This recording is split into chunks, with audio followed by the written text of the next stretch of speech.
ኦራ ያለው አሟሟት የሞቱ ኢትዮጵያውያንን 3 ራንክ አድርጌላችኋለሁ። ሶስተኛ ላይ ያደረኩት አጼ ቴዎድሮስ ነው። አጼ ቴዎድሮስ ጥይቷን ያው ጠጣት ነው የሚባለው፣ ተቆጥሞጣት ነው። ታሪኩን ታውቁታላችሁ።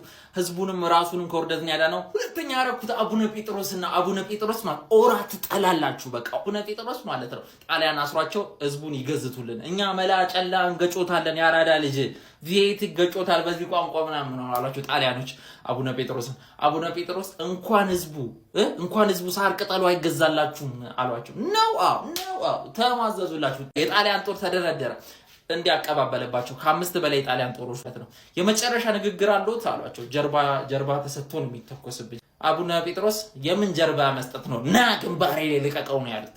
ና ፊት ለፊት እንደዚህ ነው የቆሙት ወታደሮቹ። ጥይት ሁሉ አሟሟቴን አሳምርልኝ ማለት ነው። ኦራ ያለው አሟሟት አንደኛ ላይ ያለው ደግሞ ለኔ ወደ ዋናው ጀግና ስንገባ ገበየው ዘግሬት ነው። ገበየው አድዋን ቀይሮታል። ምናልባትም እኛ ተገዝተን ሊሆን ይችል ነበር በአድዋ ጦርነት በኋላ።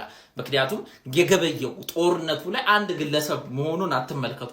ፈረሱን ይዞ ቀጥታ ወደ ጦሩ መግባቱ ጦርነቱን ቀይሮታል ሙሉ በሙሉ።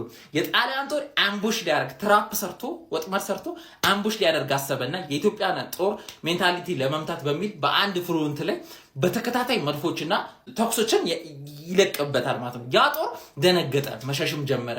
ገበየው አየና ያማቸዋል እንዴ ወደዛ አይደለም እኮ ጣሊያን ያለው ከፊት ለፊት ነው ብሎ ቀጥታ ፈረሱን ሽምጥ እየጋለበ ነው የገባው። ወደ ምን ገብታችኋል? ወደ መድፉ እየተተኮሰብህ ከፊት ለፊት ወደ መድፉ ነው ሄደው። ጋይስ ተረታችሁ ያልማወራችሁ።